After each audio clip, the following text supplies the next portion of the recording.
The rulers, DMO73 here, bringing you a showdown between two more newly supported Lapis Cluster rulers, with myself playing a severing Adelbert list versus Tyler Tompkins rushing us down with Gil Lapis and Giotto. Let's go ahead and jump right in. Ruler School is brought to you by Odyssey Games, where you can go to pre-order upcoming Force of Will sets, ccgprime.com for singles and supplies, cardodoco.com for those rulers in the international market looking for product, and to our guest lecturer members, Vite Class is in session. As we get started here, just a reminder to go check out the link in the description to get all the information about Force of Will Festival coming up this June, and we're going to go ahead and jump right into the match. So Tyler is playing a Gill plus Giotto rush. So Giotto's not really doing a whole lot of the work here other than doing setup for Gill to be able to have cards in the RFG to make use of for things like Ashwin or his own abilities, stuff to put back. And Adelbert, this is a green take on Adelbert, which is more of a control, leaning into the Severing Winds, Memory of Worlds, that kind of stuff that comes with Crossflame. Now, unfortunately, we are going second, so it means we get Crossflame in hand and not on field, which is just, a little bit of a back end, especially with a deck that is trying to aggro me out, but we can hopefully get there with the things like Yggdrasil to be able to search for a Crossflame or produce extra will for a Crossflame, so we can get that set up as fast as possible. You also see we're playing things like Robometa here to be able to hopefully set us up for some nice protection as well. Tyler getting to start a little bit will mana, like up on mana though, because of Empty Vessel getting to start in. So being able to produce will for cryptids is kind of great, especially when one of their best cryptids in their deck is Ashwin, which produces just a lot of value here. Also making use of some of the Giotto tools. You see there is a hue. It won't have the protections here, but it goes from there. You see we start with the 3 revealed cards instead of the fate card because we have a Yggdrasil in hand, so we're going to be trying to grab Crossflame. So I'd rather have access to some of the better tools, like Replicant Shiva, especially if things get out of hand. Thinking about whether or not to burn coin or stone here for the Yggdrasil. Ultimately, we choose to burn the stone. I think this might have been a little bit of a mistake. Leaving up red as opposed to leaving up something like green for Memory of Worlds could have been a lot better, or being able to even throw down a Robometa to be able to protect ourselves. Tyler throwing down this Lucifer. So we're already going to start to see some pretty big damage, like even in the air. There's the Hue, which can lock us out of that Crossflame or Severing Flame here. But we can thankfully respond to it because the solo mode isn't active. So we can burn coin +1 to play the flame if we want to. Ultimately, though, does just choose to pass, which I think is interesting here. I think we're at a spot where we're recognizing that having the ability to play into a Rogue Shiva, Replicant Shiva supported might be our best bet here, and also maybe even just try to support a Robometa being able to be bigger here as well. So attempts to go into combat. In response to that, we're going to throw out Robometa. The reason why we're doing that is we need access to the Protect, because we don't want to have to spend the will if we don't have to. But that does leave Tyler the opportunity to leave combat and play this Ashwin, getting some pretty huge value here, getting to remove the Adelbert from the game, or sorry, the Giotto from the game before I can do any more damage and get something else potentially out of it. We are probably going to end up burning our coin here just to try to stop this Giotto or Ashwin from doing too much work. We do decide to use Fossil Girl in the City here to cancel the enter effect, therefore letting us be able to keep our Robometa for now. Tyler does have access to a couple girls staring at, a Tinkerbell, not a ton in this hand here, and another copy of his Regalia, but that's not really doing much here. So we're at a pretty decent spot. The Tinkerbell can do a good amount to be able to blow up the board, but ultimately, though, we are nice and safe because Robometa has Eternal. Can swing in with Hue. We're going to have to take that damage. It generates a couple bodies for him, which is unfortunate. And then we see Lucifer is going to swing in here. That's going to get protected by Robometa. We're going to have to discard a card, which is fine. Ashwin doesn't have Swiftness, so she can't attack us this turn. So we just take the 7. We can kind of call it from there.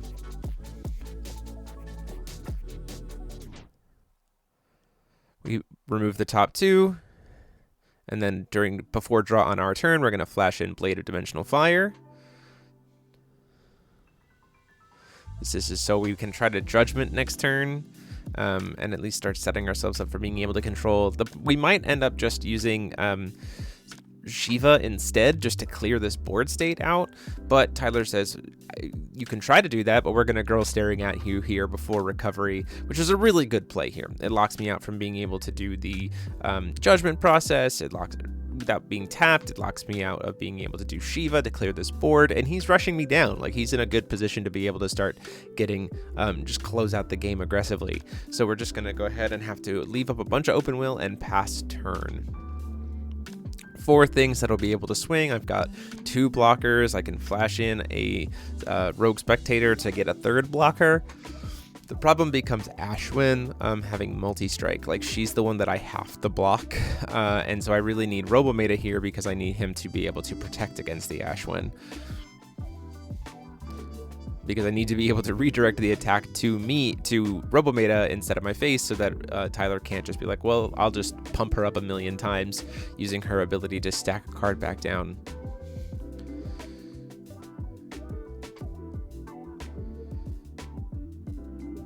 Tyler thinking about whether or not he wants to take another action here or just leave open his will and get aggressive.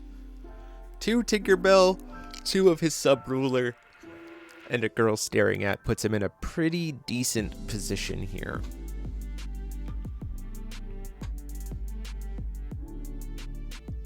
Does have to watch out, though, that he knows his first spell's going to get canceled, or sorry, removed from the game and then recast. So setting itself up for something like stopping it by a Memory of Worlds puts us in a pretty good spot. It's just trying to workshop through here on how exactly he's going to get that last little bit of damage in, knowing that there's the protect from the Robometa. The safest bet, like to try to push it, is just to try to use girl staring at here to remove the protect and then go in. The multi-strike from Ashwin is super effective there. He's going to go ahead and use his sub-ruler to just flip all of my remove from the game cards face up. He's just double checking what this Valentina card is, which is one of the fun wanderers that you can try to play. Not really useful in this matchup, which is why we were fine discarding it.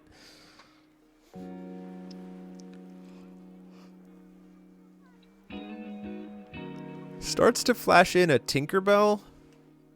I don't necessarily know why. We do kind of go backwards here when he does that in a second, because he recognized that Tinkerbell needs a 2-drop and a 1-drop. It's not 2-drop or higher, so you can't like use Tinkerbell to then flash in a second Tinkerbell. So once again, Tyler just trying to find the math here in terms of he feels pretty comfortable that he's got the lethal line. He's just got to find it.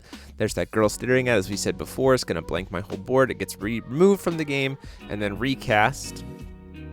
If we had a Memory of Worlds here, we would be in a really good spot, because then we'd be able to keep ourselves safe for at least a turn. Unfortunately, that is going to get to resolve. So now we do not have any protection from Ashwin's massive boost because of her multi-strike ability. He's going to go ahead and perform Judgment. So Gil Lapis, Rebel of Darkest Fires, is out now here and can also gain itself Swiftness. So this goes to show exactly kind of the benefit of Giotto for Gil Lapis, right? Like, barely any of the Giotto stuff was used here outside of a hue. It was primarily just to make it so that Gil Lapis could naturally set up his resource base for his own abilities just by simply having your opponent play the game, which puts him in a pretty good spot. So swing in for 4. We're going to block with this Rogue Spectator. After blocking the hue, we're going to take the 4 from here.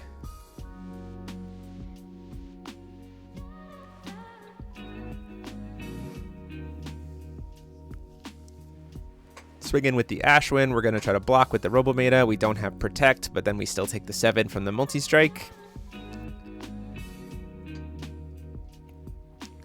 Puts a card back on the bottom using Gil Lapis's ability, just kind of making sure what card he wants to put on the bottom. Swings in for 10, takes me down to 1.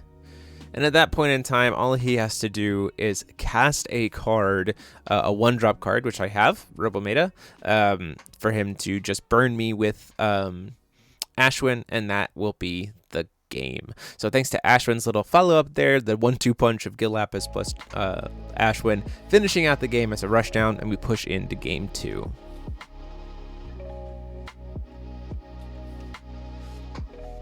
Now, we kind of knew going into this that a green control list that can, is going to naturally struggle a little bit against a aggro deck. We are going to get to go first this time, which does set us up for a little bit better position. We don't have to try to set up Blade of Dimensional Fire. We're just naturally kind of already turning on things like Memory of Worlds, Severing Winds. We sideboarded in Don't Cheats because he is playing things like Girl Staring At, which we saw before had a big impact in that game.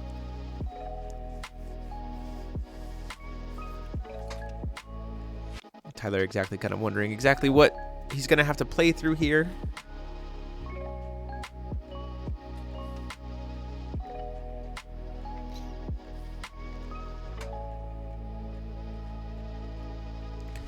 Just call Stone Pass. We do see that Lucifer come down at the end of turn. So, it's Tyler said, we're not going to give you time to set up. We're going to try to rush you down. So either burn your answer right now or just accept the fact that you're going to take 9. We're going to flash in the Robometa in as he goes to combat. He cannot play Ashwin here. He's got it in hand, but he can't play it because he burned his coin already and he doesn't have Subruler. So we're just going to get Robometa and pass. Call Stone, pass him, go over to him. We see a flash in of the Rogue Spectator, which gets cast out and cast back in. Ultimately, we're trying to hold our reactions for his bigger plays. Things like that Ashwin that are in hand, a Girl Staring At, a Hue, things that cost him more will so that we can kind of get under him and respond to him permanently without having to burn as much will as he does. Tyler's deck does have a lot of very powerful 2-drops. Our deck has a lot of very powerful cancels that are 1-drops, especially when Severing Flameblade is in play. So swings with the Robometa. We're going to go ahead and block it and discard a card, protect with it and discard a card. We'll take the 4 from the Rogue Spectator.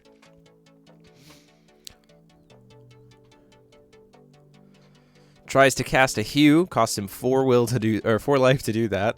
We do have an answer, thankfully, though. We can cast a Blade of Dimensional Fire in response. We don't have an answer for the Hue, but we can respond by getting the second Blade of Dimensional Fire out here.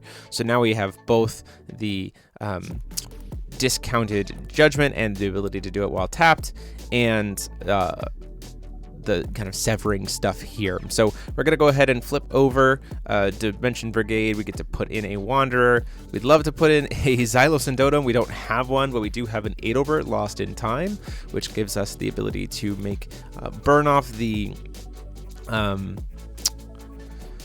we get to burn off the Rogue Spectator and force him to discard a card, and then we're going to pay 1 black to go ahead and set Adelbert back face down with his Night Shadows ability. This is designed to set us up in such a way where we can kind of keep flipping him up over and over again while Adelbert is active to keep burning stuff and making Tyler discard cards.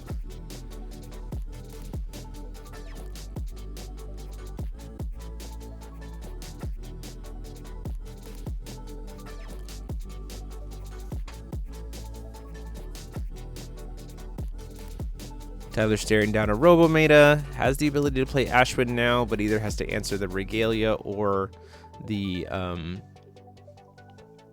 Robometa. It might be best to play the Ashwin just to answer the Robometa, right?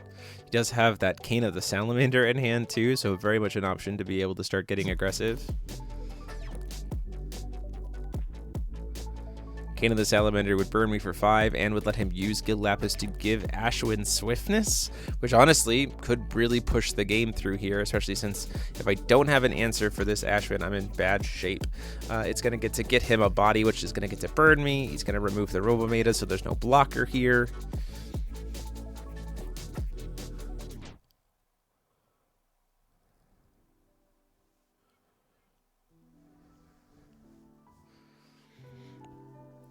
We get to Searing Death. He can put a card from the bottom of my deck and deal 400 damage.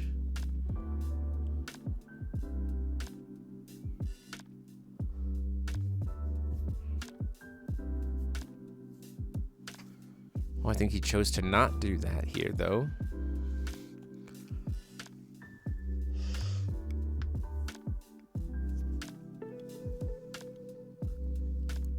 Flashes in a Tinkerbell because he had a 2-drop enter the field this turn just to get Adelbert and Blade of Dimensional Fire off the field.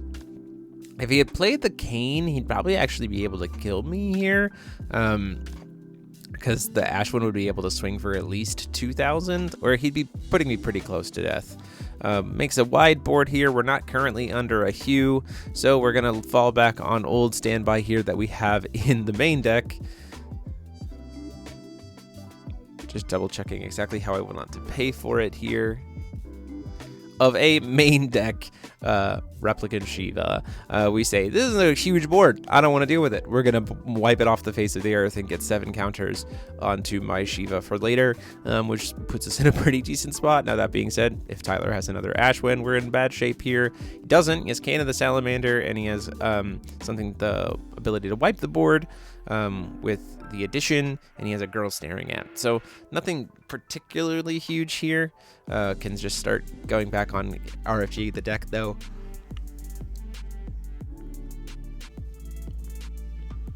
Pays 2 here. Tries to play Bloodfire Battlefield. Has Quick Cast and Barrier blue-green. Trying to make it so stuff can't attack this turn, which is kind of okay with me, but we're gonna go ahead and Fossil Girl its enter ability, so it doesn't get to successfully remove my Shiva from the game.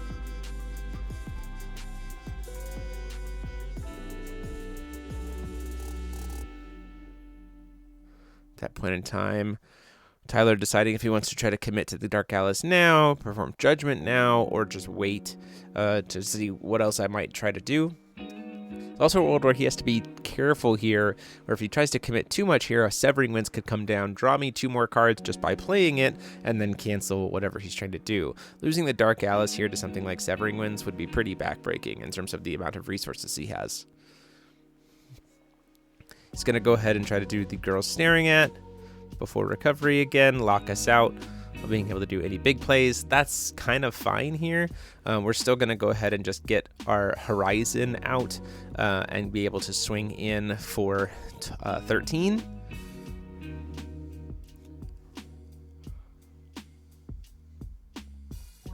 Even if it didn't have any abilities that turn, it was still able to at least kind of refund itself, which is nice. It also can help me search for a Severing Winds. I did forget to draw a card there, one thing to note. Because it was a Wanderer spell, so I should have drawn a card. I also do have Adelbert still face down, which is also important to note. Ashwin's going to come down here, gets removed from the game, gets recast. Going to try to remove our Wanderer, our Horizon from the game. We'll go ahead and just float double red to play Wanderer spells. It gets removed.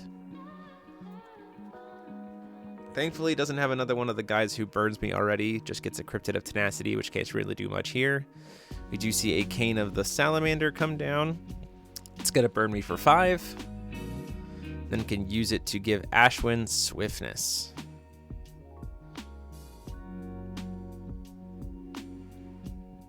We need to try to not die here. So we're going to pay for Adelbert, get him back up.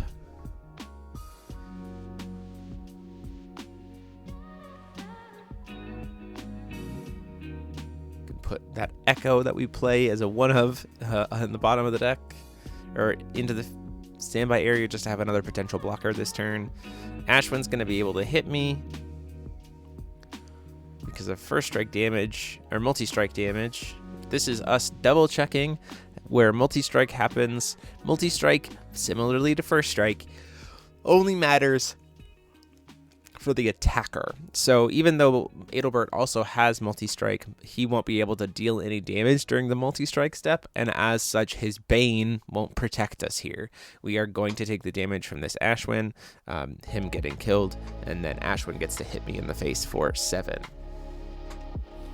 Thankfully, it should be enough with the number of cards that I have in RFG. I don't think it's 14 at this point, so I should be okay to not get absolutely blasted by the Ashwin. So we'll just take the damage, the 7. Goes to play a Hue here to try to lock us out. We're going to respond to that by having to pay. I pay incorrectly here. I had to use, still had to pay 200 life. I had to use the crown stone here to make this happen. Xylos and Dotem gets to come in here, and we'll go ahead and use his tap ability to remove the hue from the chase from the game. This would let Tyler replay the Dark Alice, but ultimately that's not going to help him at all. Chooses not to.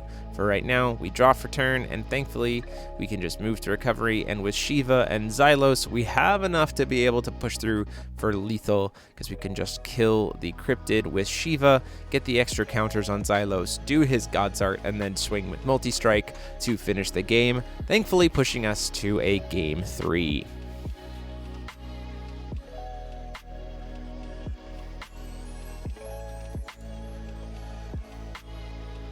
So it's good to be able to see some of the Adelbert stuff there, how it works. Unfortunately, didn't really get make use of Crossflame very much outside of the discounted Judgment. Hopefully, maybe this third game can show us a little bit more of what you could do with things like Severing Winds, Memory of Worlds, that kind of stuff. But we'll give it a shot. Going second is a little bit rough with how fast Tyler has been throwing out these Lucifers and Ashwinds to be able to push through. And so, like, once again, another turn 1 Lucifer and end step, being able to put down a nice solid 9 points of damage just right out the gate. Hits me for the 4 there, takes me down to 31. We're just going to go ahead and play a Cryptid of Tenacity, mainly to cycle, because playing a Cryptid spell lets us draw a card. We're going to throw down the Adelbert's Crossflame here, catching that it was on draw before draw on recovery my turn.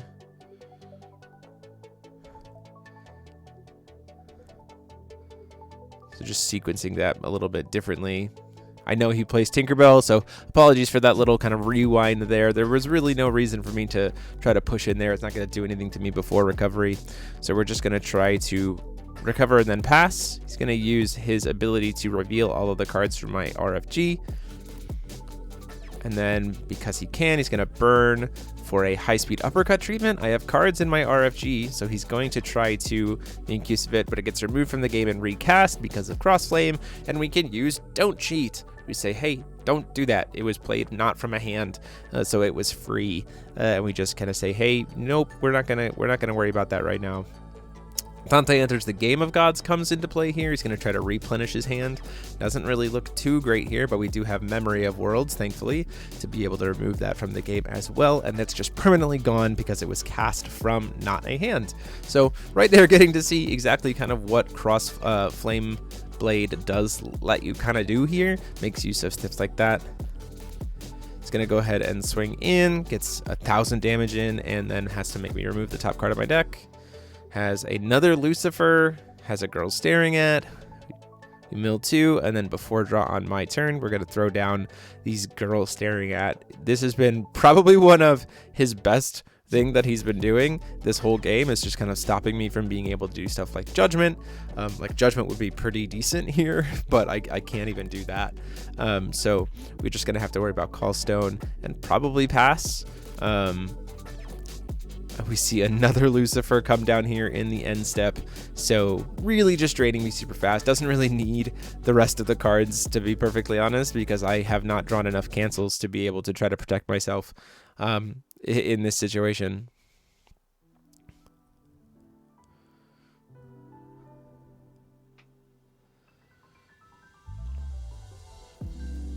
He has played 3 spells this turn, though, so we can use a Severing Winds. And the way he's played 3 spells is that he casts the first Girl Staring At, it gets removed, it gets recast, it then resolves, but then playing the Lucifer counts as his 3rd spell. So then Severing Winds gets to let us get rid of it. He does get to hit us for another 10 there. We see the Ashwind that he top decks come down, gets recast. I don't have an answer for it. I do try to stop him from removing my Regalia just by doing the God's Art to Kilo a Fossil Girl, but it doesn't matter because he's got that Cane of the Fire Salamander in hand too. So getting rushed down, showing the control deck who's boss. Hope you guys liked it. Check out the deck profiles later this weekend, and until next time, this is DMO73 saying class dismissed.